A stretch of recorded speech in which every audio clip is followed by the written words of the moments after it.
আমার বাবার থেকে বড় বয়সের লোকেরাও আমাকে মেসেঞ্জারে মেসেজ করে বলছে বন্ধু হবে।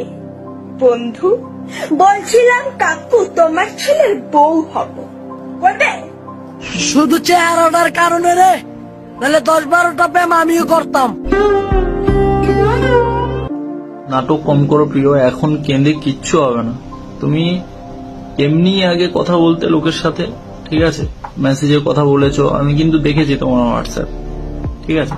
তুমি তারপরে আবার জনি সিংসকে টেক্সট করেছো, এখন কান্না করছো। সাময়িক হয়তো মনে পড়েছে আমাকে, তাই কান্না করছো, কিন্তু এরকম কান্না করে কি হবেটা কি আমাকে বল? তুমি নিজে শুধরাবে না, তুমি নিজে শুধরাতে পারবে না, যেখানে সেখানে কান্না কেন করছো? যাও, ফিরে যাও, যদি ফিরে যেতে চাও তার কাছে ফিরে যাও না, কান্না করে কোনো লাভ নেই।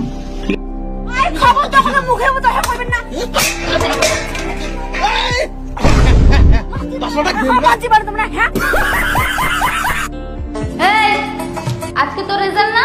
হ্যাঁ মা, যদি ফেল করেছিস তুই আমাকে মা বলে ডাকবি না, কথাটা ভালো করে মাথায় ঢুকিয়ে নে। যা। Oh no! A few moments later. এই চৈতালি, খেতে দে। তুই মাকে নাম ধরে ডাকছিস? Oh no! তুই মা ডাক শোনার অধিকার হারিয়েছিস চৈতালি। খেতে দে আমাকে।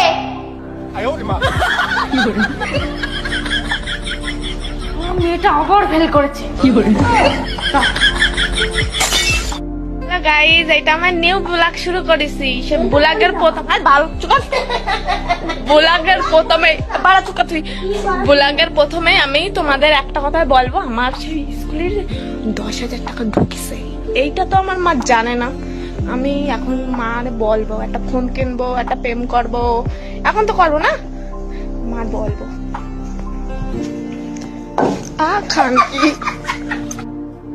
যদি তোমাকে নিয়ে কেউ সমালোচনা করে, তোমাকে নিয়ে বেশি গসিপ করে, তোমাকে নিয়ে বেশি কথা বলে, তাহলে তুমি বুঝে নিবা তুমি সেলিব্রিটি। আচ্ছা, বারবার কইলাম যে আজকে বাজারে যাম না, বাজারে যায় পুটকি মারা খাই আইলাম। ও হেজান তো কই যে বাইতে এসে তুমি ভাত খাও না কে? হন থেকে পেট ভরা নিয়ে এসো না। শখের মানুষকে বিয়ে করেছি বস। বরকে বলেছিলাম কলকাতা হাওড়া ব্রিজ দেখাতে নিয়ে যাও, তখন আমার বর বলল শাহজাহান যদি মমতাজের জন্য তাজমহল বানাতে পারে, তাহলে আমি আমার বউয়ের জন্য হাওড়া ব্রিজ বানাতে পারবো না।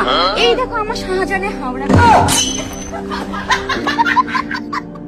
ভাঙবে না তো? না না, একদম গ্যারান্টি আছে গামলা ভাঙবে না। তাই তো দেখি। হ্যাঁ হ্যাঁ, তুমি দেখো পরীক্ষা করো, ভাঙবে না, ভালো গামলা আছে।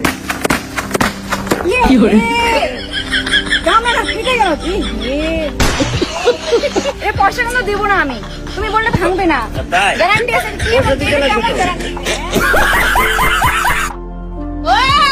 কি লাইক কর, কমেন্ট কর, ভিডিওটা ভাইরাল কর, তাড়াতাড়ি কর।